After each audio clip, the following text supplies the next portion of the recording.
ബീഹാർ നിയമസഭാ തെരഞ്ഞെടുപ്പ് പ്രവർത്തനങ്ങൾ ആരംഭിച്ച ബി.ജെ.പി. ധർമ്മേന്ദ്ര പ്രധാന് നിയമസഭാ തെരഞ്ഞെടുപ്പ് ചുമതല, സി.ആർ. പാട്ടീൽ, കേശവ് പ്രസാദ് മൌര്യ എന്നിവർക്ക് സഹചുമതലയും നൽകി. ജിഷ്ണു കൃഷ്ണനിലേക്ക് പോകുന്നു. ജിഷ്ണു, ബീഹാർ നിയമസഭാ തെരഞ്ഞെടുപ്പ് പ്രവർത്തനങ്ങൾ ബി.ജെ.പി. ആരംഭിച്ചിരിക്കുകയാണ്. എന്തെല്ലാം കാര്യങ്ങളിൽ മുൻതൂക്കം നൽകിക്കൊണ്ടാണ്? ഒപ്പം തെരഞ്ഞെടുപ്പ് പ്രചാരണ ചുമതലകളും എപ്രകാരമാണ്?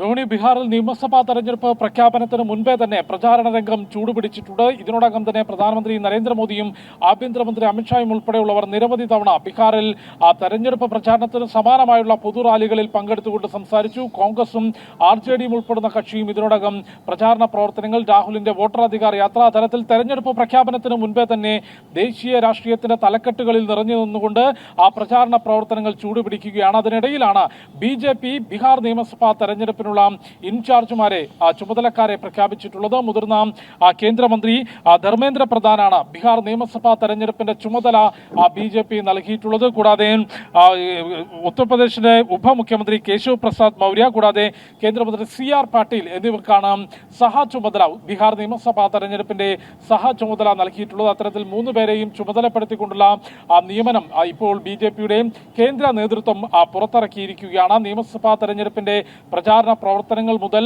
അതിന്റെ തയ്യാറെടുപ്പുകൾ എല്ലാം തന്നെ ചുമതല വഹിക്കുന്നത് കേന്ദ്രമന്ത്രി ധർമ്മേന്ദ്ര പ്രധാനും കൂടാതെ കേശവ് പ്രസാദ് മൌര്യയും സി.ആർ. പാട്ടീലും ചേർന്നുകൊണ്ടായിരിക്കും. ഇതിനോടകം തന്നെ അമിത്ഷായുടെ നേതൃത്വത്തിൽ നിരവധി തവണ പാർട്ടി നേതൃയോഗങ്ങൾ പട്നയിലും ഡൽഹിയിലുമായി ബീഹാർ നിയമസഭാ തെരഞ്ഞെടുപ്പ് ചർച്ച ചെയ്യുന്നതിന് വേണ്ടി മാത്രമായി ചേർന്നിട്ടുണ്ട്. ഇത്തവണ മികച്ച ഭൂരിപക്ഷത്തിൽ ഭരണം നിലനിർത്തുമെന്ന പ്രഖ്യാപനമാണ് പ്രധാനമന്ത്രി നരേന്ദ്രമോദി നേരത്തെ ബീഹാറിൽ നടത്തിയിട്ടുള്ള, പട്നയിൽ നടത്തിയിട്ടുള്ള റാലിയിൽ, മെഗാ റാലിയിൽ പ്രഖ്യാപിച്ചിട്ടുള്ളത്. RJDയുടെ ജംഗിൾ രാജ് ഇനി ഒരിക്കലും തിരിച്ചു വരില്ല എന്നും കോൺഗ്രസിന് അതിനുള്ള ശേഷിയില്ല എന്നുമുള്ള പ്രതികരണങ്ങൾ പ്രധാനമന്ത്രി നടത്തിയിരുന്നു. ഏതായാലും നവംബർ മാസത്തിലായിരിക്കും ബീഹാറിൽ നിയമസഭാ തെരഞ്ഞെടുപ്പ് നടക്കുക. അതിന്റെ പ്രഖ്യാപനങ്ങൾ ഇനി കേന്ദ്ര തെരഞ്ഞെടുപ്പ് കമ്മീഷൻ നടത്താൻ പോകുന്നതേയുള്ളൂ. അതിനു മുൻപേ തന്നെ തെരഞ്ഞെടുപ്പ് പ്രചാരണം ആരംഭിച്ചു കഴിഞ്ഞു. ഇപ്പോൾ ബി.ജെ.പിയുടെ ഭാഗത്തുനിന്ന് തെരഞ്ഞെടുപ്പ് ചുമതലകളും പ്രഖ്യാപിച്ചിട്ടുണ്ട്. രോഹിണി, ശരി. ജിഷ്ണു കൃഷ്ണനാണ് വിവരങ്ങൾ നൽകിയത്.